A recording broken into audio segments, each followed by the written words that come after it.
Welcome to episode 5 of the Alcon Maddox War Plan webinar series. Today I'm excited to be joined by Bruno Delamarre, who heads up partner channels and programs at Microsoft. Say hello, Bruno. Hey, how are you? Thanks for having me, Richard. You're very welcome, my friend, very welcome. So just a bit of quick housekeeping, guys, before we get started. So can everybody hear me? Just put a comment in the chat box, just say hello. Also put a capital B in the chat box if you can hear Bruno also. Bruno, if you just want to say hello again, just to make sure. Hi, everybody. Hope you're good wherever you are on the planet. I wish you be safe, you, family, teams. Can you hear us well? Excellent. Let's have a look. Okay, I think we got a couple of high fives. Guys, is everybody hearing okay? Just put a hello in the chat box if you can. Just want to make sure before you continue.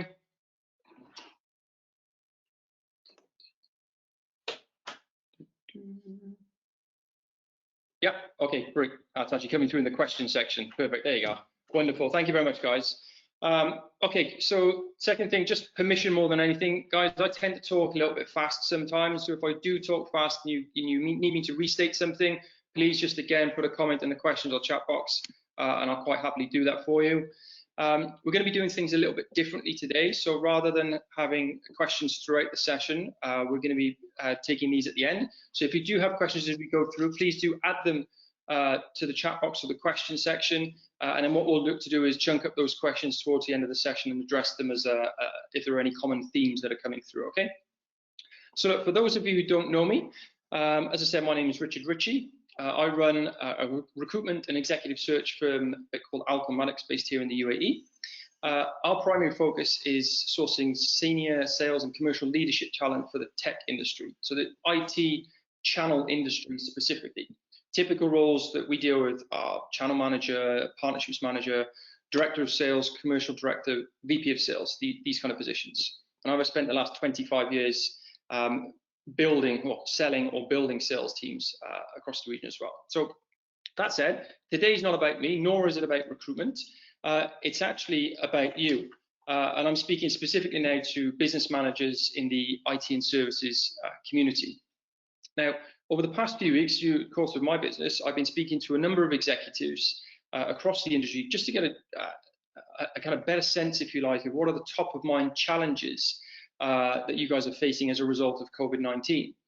Many have been articulated to me, and this is really what's driving this webinar series. This webinar series, if you like, is my way of giving back to the community and also helping the community come together so we can all look to thrive during this time rather than just survive. We've already held sessions on how to keep a remote workforce engaged, increased threat to cybersecurity born out of working from home, fast-tracking digital transformation, and last week we had a session on safeguarding reputation for a post-COVID-19 world. Each week, of course, we're bringing in industry experts to help us piece together strategies to overcome these challenges. In the coming weeks, we're having sessions. These are already penciled in for business continuity, change management, and then preparing for the bounce back, which is going to be a really exciting session. At the end of this series, there will be compiling all of these strategies in the form of a white paper. So if you'd like to receive a copy of this, please stay to the end of today's session and I'll give you information on how you can get that.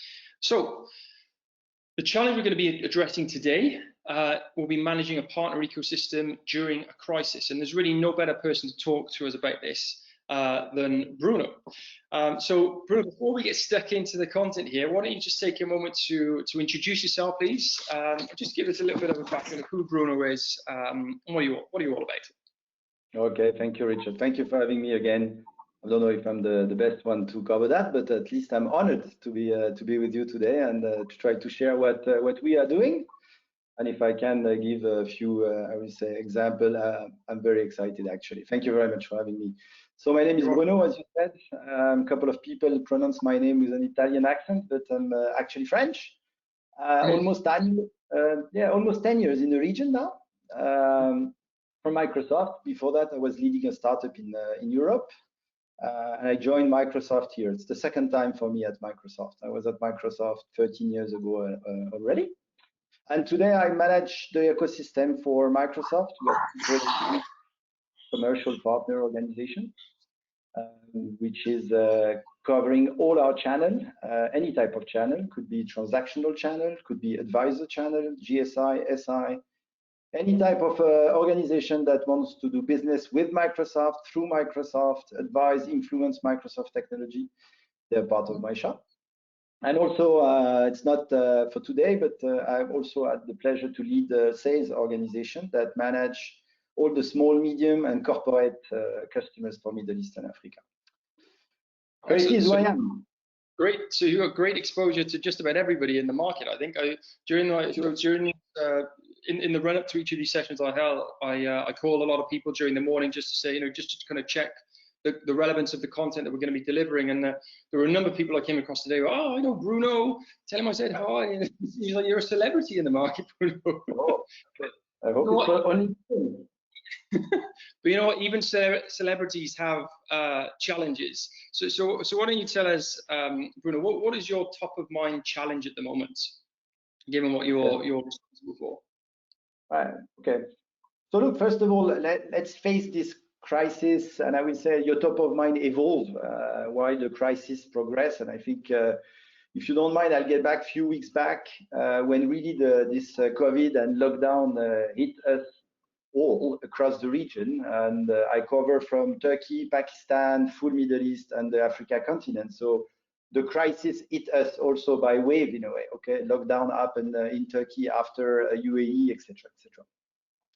The first thing really that was top of mind for me and my extended LT was, first of all, and without any doubt, our people. Okay, not to manage your ecosystem, you just want to make sure that where are your people. Okay, and I heard a lot about working from home. Okay, how do we organize working from home? And I was repeating and say, okay, before we work from home, let's connect from home. Let's be connected from home. And I think most probably basics. But in our region, this overall organization, if I put Microsoft people and contractors plus call center I have, and if I focus only on Middle East, because I have also outside of Middle East, but we're talking about 500 plus organization. Some of them in country where having a proper, I would say, connection at home is not necessarily a done deal. So the first 48, 72 hours, I would say in 36 hours, we managed to have everybody, I would say, up and running, connected.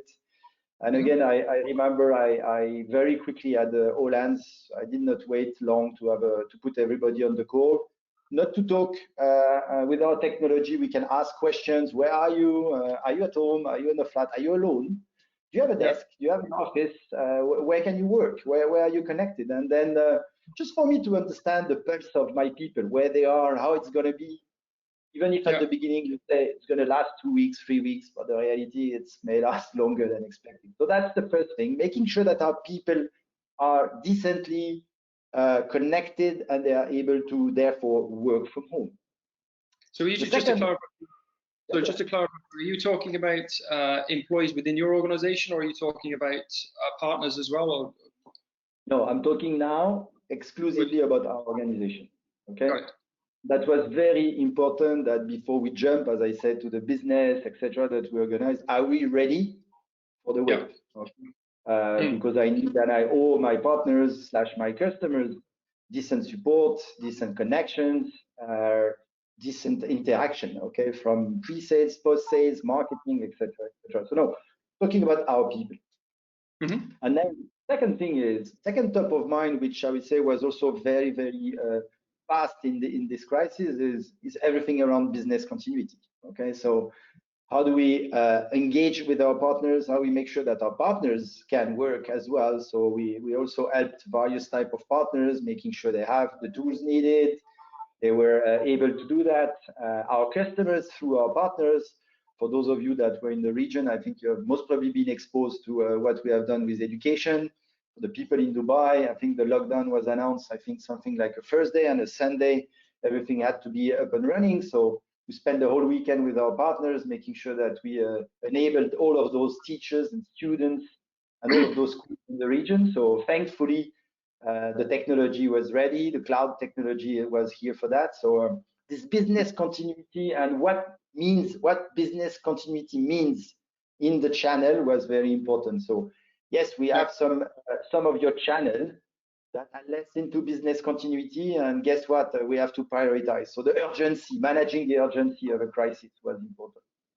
And now I will say what I would call phase 2, and I don't know if there is going to be a phase 3 or not, but phase 2 is also this connected from home, working from home, the business continuity stuff. So our customers now are also, and our partners are also getting used to the situation. Reality, we are here to drive a business. Okay, we are here to drive an ecosystem. We are here to in our organization. So there is a question about the new business. Okay, the new business reality is what new business means today, where we were, I would say, landing some run rate of deals where the customer is saying, "No, guess what? I will not invest now in this." Partners will say, "Don't wait, this is not my top priority. I don't necessarily want more new customers. I want to engage with my existing customers." So very quickly for us, and still for me, a big part of my time is also on this new business reality, new business scenario. How do we adapt our go-to-market? How do we adapt our incentive strategy? How do we adapt our organization to some stage? So make a story short, people first, and new business in terms of continuity and grabbing new opportunities, and how to adapt that with the channel. Does this make sense? Yeah, totally. You know, it's quite interesting. We had a question last week when we were talking about safeguarding reputation. One of the questions was along the lines of, okay, how do you not be perceived as when you're trying to sell or launch a new product during a crisis? Obviously, sometimes clients or customers aren't ready for it, or their ears are closed because obviously they're suffering.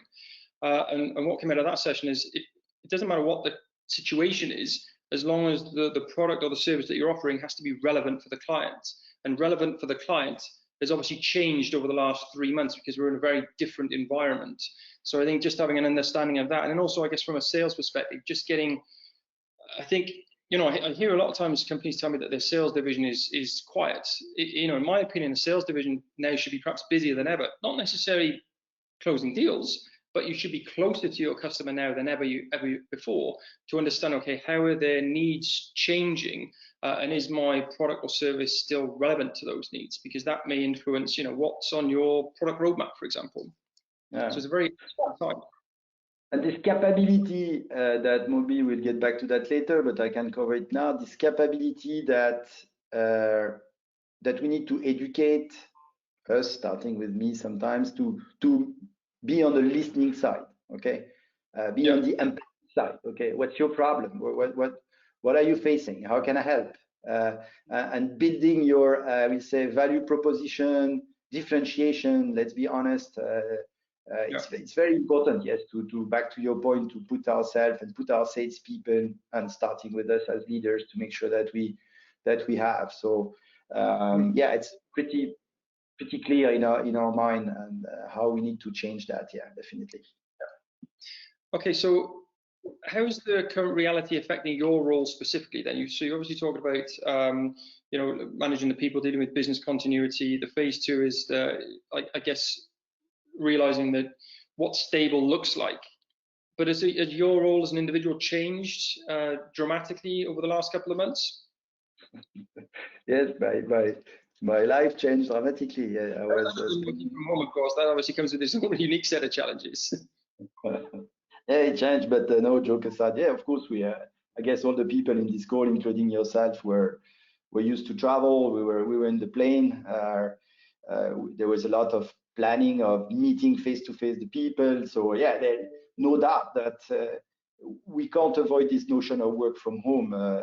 Lucky me, I live here in a flat where I can have a decent office. I have decent setup where I can have, I would say, decent call with my partners. So of course, life changed dramatically. But I would say a few things. First of all, it brings you the need for reflecting and reassessing your own rhythm of business. Okay, personal rhythm. You work from home, so you have people. I am single here, but I would say there are plenty of people, they have families, so they have to adapt. So there is anyway a prioritization and a change, an adaptation of the rhythm. So from a leader, I would say what we call adaptive leadership is fundamental in that moment. Okay, making sure that we clear about the fact that the work will not be the same. Okay, time, workload, work-life balance, people that needs to do to help their kids go to school, etc. So there is an adaptation, no doubt, and it starts with also. I referred to that earlier, but the learning, the empathy, and for sure, for me specifically, it was a lot of time for me to reflect and, let's be honest, go also and look at my colleagues in the market. What do they do? How do they react? I was calling a lot, and I'm still calling a lot of my partners to understand what others are doing. Okay, there must be smart people, smarter than me for sure, no doubt, that are doing good stuff. So Microsoft, we have done good stuff, but we have done mistakes. We will still do mistakes. So let's see how we can adapt also our things. So the adaptation is fundamental.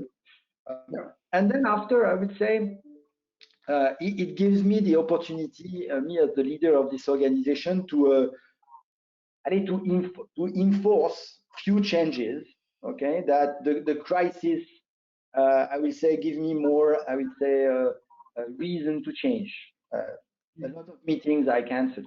Okay, there is a lot of internal meeting I decided to cancel. There's a lot of review. I mean, some people know that Microsoft, we're familiar for that, like reviews. Okay, a little bit of a disease, but so we managed to do this. My personal calendar now is 30 minutes meeting for internal, 45 minutes external, just to make sure that we're straight to the point, because the rhythm of meetings have accelerated. But tactically, I would say, as I said, we were traveling, and I guess we all travel a lot. It's an amazing situation, and I keep saying that I actually like it for a business standpoint. I would say, just today, call in Turkey. I manage Israel as well. Call with Israel, South Africa, Africa, obviously you guys. So in one day, I will be physically engaged with almost 6 or 7 countries, which would have been completely impossible. Or the guy in South Africa would have told me, well, when are you coming? I'm coming in 2 weeks, 3 weeks. Okay, let's wait then. We'll talk in 3 weeks. We'll go have a drink, etc.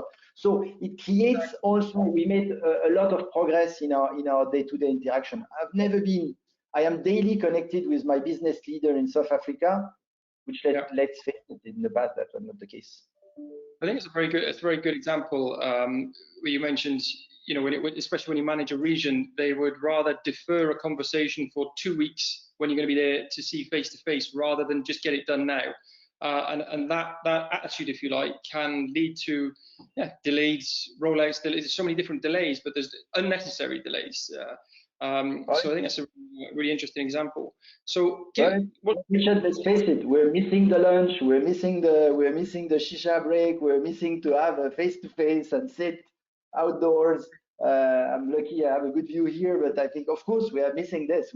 We still need breakfast, we still need lunch and dinners to close deal with our partners. Yeah, definitely, that will come back, hopefully. Quite right. I think the biggest, I think, in all honesty, in my exposure, the companies that are suffering the worst are the companies that make trousers. Because shorts are the new norm. Now I'm sitting here like the anchor man with my, you know, let's not. I'm sure there are plenty of other people having webinars today with shorts and shirts on.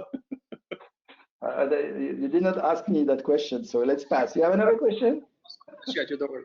But look, let's get back to the period we're in at the moment, because, as you quite rightly pointed out, there are going to be a few different phases. The phase, to me, there are 3 phases. There's the initial kind of the fear, the uncertainty, the crisis phase. There will be then that what I would refer to as the bounce back, and then the third phase will be the reality of it's going to dawn on people that, okay, actually the reality we bounce back to is fundamentally different to the reality we left. And at each point within this, in each phase, the messaging and the way we deal with clients, customers is going to change. But one thing is consistent, and the word consistent, I think, for the next 12 months, in my opinion, is we're in a phase of ambiguity. There's lots of things that we can't control and we're not necessarily certain of. So what are your, I mean, we know we've discussed it briefly before, but today, for the next sort of the remainder of the session, I'd really like you to outline your kind of 3 strategies, if you like, and that's really the takeaway for the people today on this call, your 3 strategies for navigating a period of ambiguity such as that we're in now. Okay.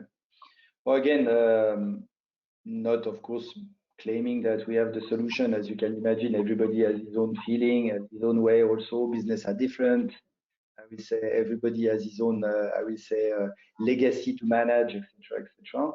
But very quickly, my LT and I, when we looked at this situation, it became obvious that there were 3 pillars that we could not, I will say, implement very quickly in a standard way, etc. And by the way, again, leveraging the fact that was very obvious for me, that where are our weakness in this situation? Okay, what's my organization weakness? What's Microsoft weakness in front of the channel? We are lucky to have something like 21,000 resellers, partners in this region outside of SI. So you understand that's a lot of people. So yeah, we felt empowered to say, guys, we can't be weak in that situation. The first thing for me was the communication. We are a company that do not communicate a lot, or our name sometimes is associated with a lot of things. And I think what's important for somebody in charge of the channel is to make sure that you structure a clear, simple communication. So we redesign everything. Some of the people maybe in the call are Microsoft partners or exposed. So we have redesigned what we call our MIA partner corner. So if you go on Microsoft.com, Middle East and Africa, partner corner, everything is there. There is somebody every day, there is something new. And I was saying to my communication team, let's make sure that we give clarity. Everything will be there. It was kind of my blog in the past where I was posting some stuff. But I said, let's make up this. And I would say it gives us the capability of few things. First of all, make sure that all the vital information were there. Okay, so you're a partner, you're lost, you go there, you'll find, and of course, obviously through the website, you are redirected to our stuff. The second thing is that it was very obvious for us that, back to the point that we said, that there is business opportunity. Let's face it. Okay. A lot of business were slowing down, but also a lot of, I would say, cost savings were coming. So the customers were calling me and said, Bruno, if I have 100K, 200K, sometimes $1 million, where should I invest it? So we realized also that in our communication, we created a portal where what we called our COVID solutions. Okay, so that was third-party solutions built on Microsoft technology, as you can imagine. But I would say we gave visibility to what we thought were first responder solution, healthcare solution, education solutions, a very high, I would say, visibility. This is the people that I think, if you have never heard about, that's time for you guys to look at. So that's the first one. Make sense? Yeah. So communication is the first pillar, right? Yeah. Yeah. The second one is, and I think there's something that I personally very close. It's one of the dimensions of leadership. I guess everybody is familiar with the 3 dimensions. I will not cover all of them, but one of it is clarity. Okay, bringing clarity. Okay, and again, in this time of, I would say, we've never been in that situation. We have never been locked down. We were lacking words, and I think as a leader, you owe clarity. You owe clarity to again your team, but you owe clarity to your channel.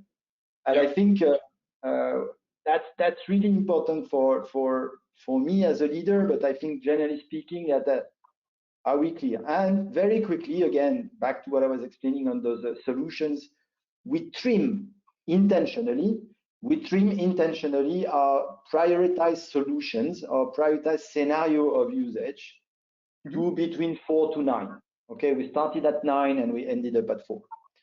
Again, not necessarily important for this audience to understand what are the 4. They're available anyway, but I think it's important for us in a channel, as director of channel, to say to the channel, okay, listen guys, we understand you cannot do everything, but there is 3, 4, 5 things that you need to do perfectly. And then I would say it gives us also in our organization to go proactively to partners and say, are you ready for those scenarios? No, not really. Okay, let's go for it. Okay, let's go for it. So we created in parallel to that some, I would say, speed track of how can we bring up to speed some of our partners towards those scenarios.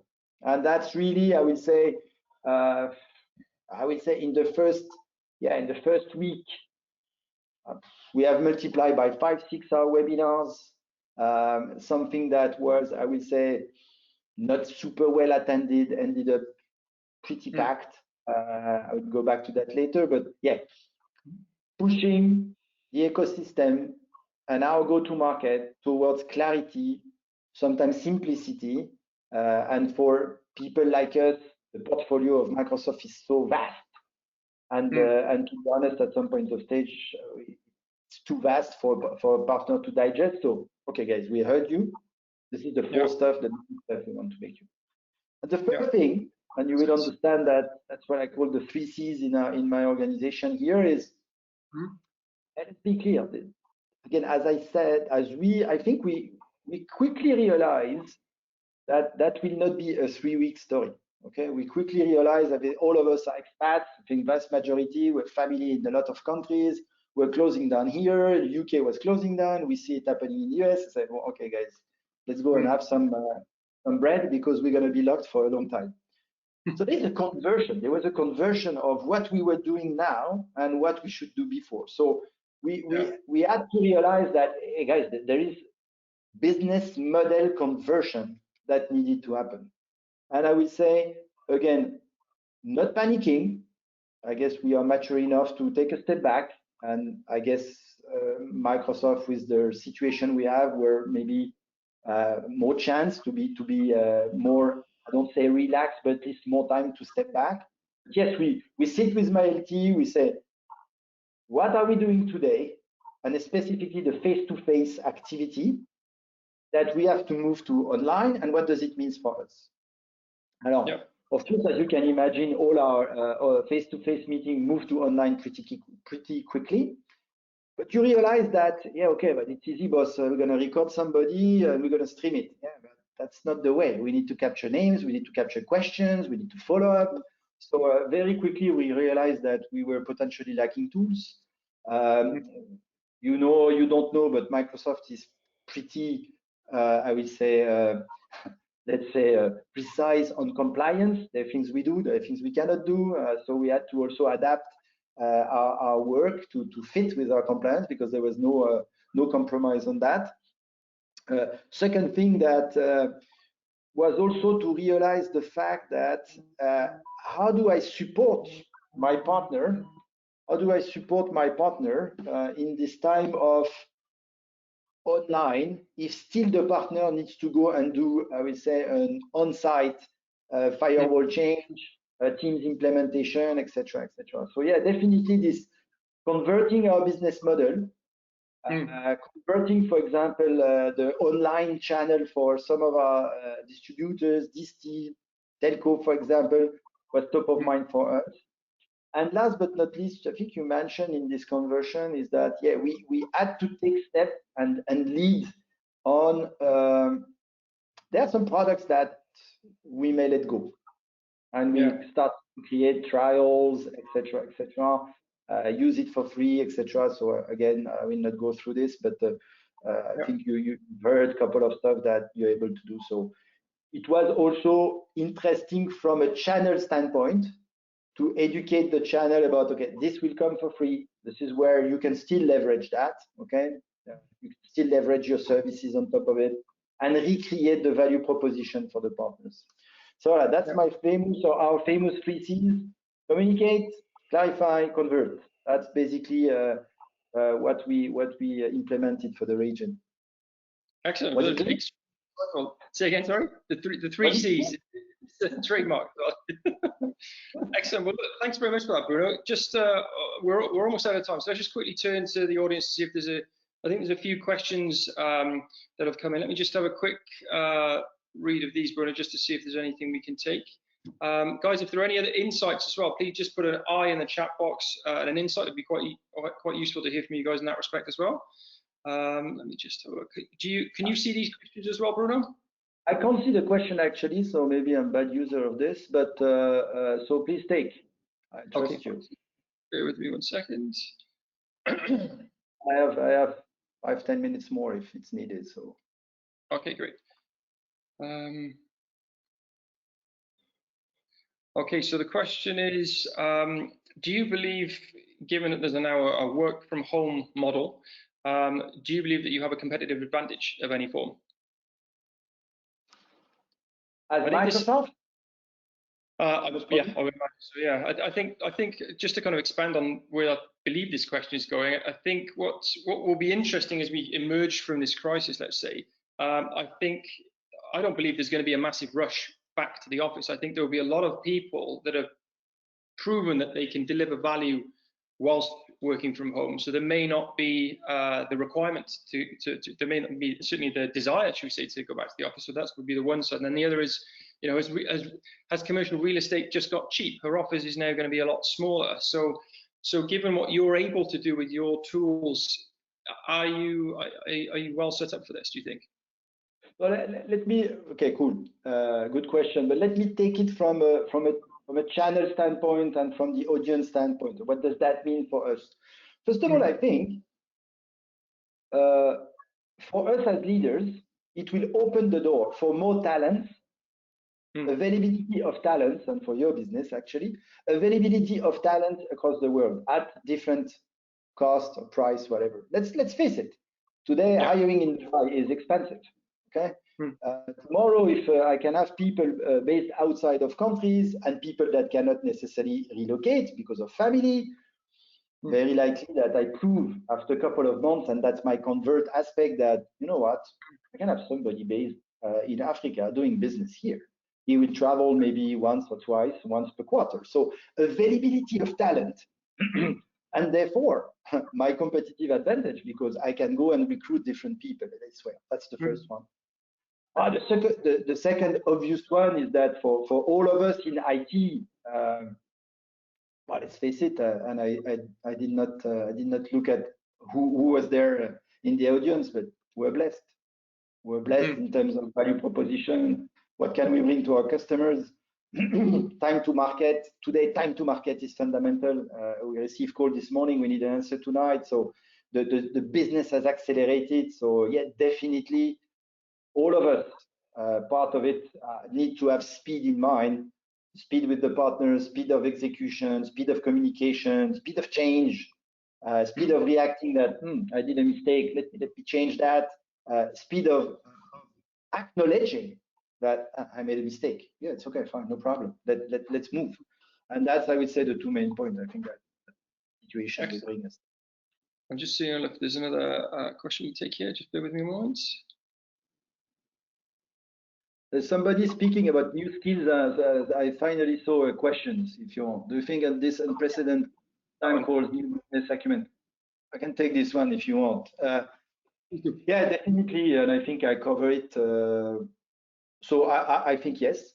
I think definitely this situation will need different skills, and I think, to be honest, pretty in a very, I would say, complex way.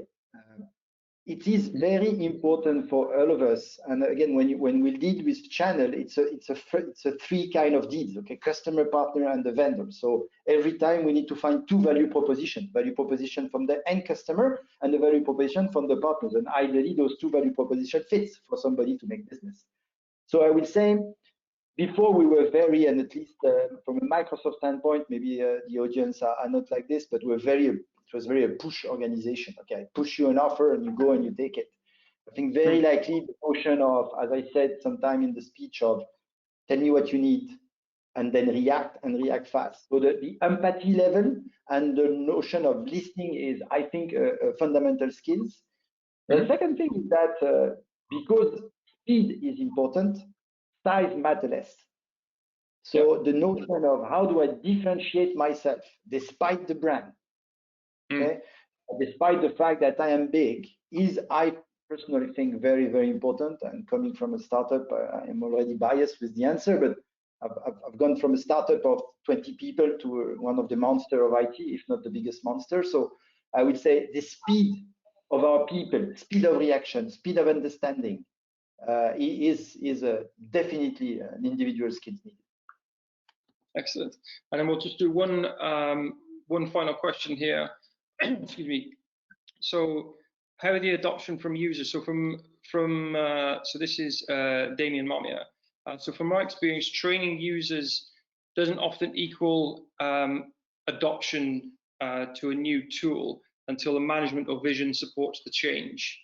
So is this something you've encountered, or what are you doing to address it? Because I think this is typical, not necessarily even of a crisis. Even if you just look at something basic, if I can call it that, of a CRM. You know, you introduce a tool to a company, the tool may be exactly what they need, but the adoption is always the challenge. It's whether or not they have, I guess, the right motivation for changing the way they do business. Well, so again, from a channel standpoint, and again, maybe we're different. Okay, I think the notion of consumption versus transaction. So leading our channel with consumption versus transaction is definitely something that was absolutely not in our DNA. And I would say, let's say 10 years ago, now you will realize that consuming the technology, consuming the solution, and again, it could be IT, could be everything else, okay, is masterclass. And let's be honest, when you look at, again, all of those education, look at our kids, okay? Our kids will be, for 4 months in a row, I was able to do school from home. No teachers. I can speak, yeah. I can mute and do whatever I want. I mean, yeah, of course, this consumption is critical. So yeah, consumption versus transaction means that you need to create in your ecosystem a consumption mindset, a consumption incentive, a consumption rebates, go to market, etc., etc. So, for example, for us, we have decided to invest that 12, 16 months ago on a complete new change management practice, which, touching wood, singe, comme on dit en français, as we say in French, monkey. Yeah, help us a lot, where we had transformed a couple of our partners from transaction to change management. Yeah. Excellent. Okay, look, I think that's all we do have time for today, Bruno. So look, I'd just like to say thank you on behalf of everybody who's joined the call today. I think the insights have been incredibly useful. So just to kind of sum up, the three real strategies or pillars for overcoming or navigating, if you like, this period of ambiguity as far as you're concerned are the communications, to make sure you've got the right tools and giving your channel the right access to information at the right time. Clarity, of course, clarity about expectations from a leadership point of view. I guess this is both internally, but then also with your channel partners as well. Given the new situation that we're in, what is the updated expectation, the realistic expectation of what you need those guys to deliver, and then conversion. So, and we don't necessarily mean conversion from a sales point of view. We mean conversion from a business process point of view. How are we going to adapt? Because we're in a very different environment, and the reality is the environment we left may not even return. So there's no point in putting our head in the sand and waiting for that to come back. Let's accept it, and let's move on. So let's pave the way for that transition. Excellent. Look, Bruno, thanks once again. That was a really incredible session. Thank you, everybody, for participating, for the questions. For those who haven't had their question answered, or you have more questions, please put them in the chat box. I'll compile them, and then I can relay them to Bruno over the next couple of days. For the white paper I mentioned at the beginning of the call, if you'd like a copy of that to receive or discuss it in more details, again, just put white paper in the chat box, and then I'll get back to you in the next couple of days, and we can further that conversation. So that's it, Bruno. Thank you again, and I look forward to catching up with you very soon. Well, thank you. My pleasure. Take care, guys. Thank you very much, Bruno. Thank you, guys. Take care. Bye-bye.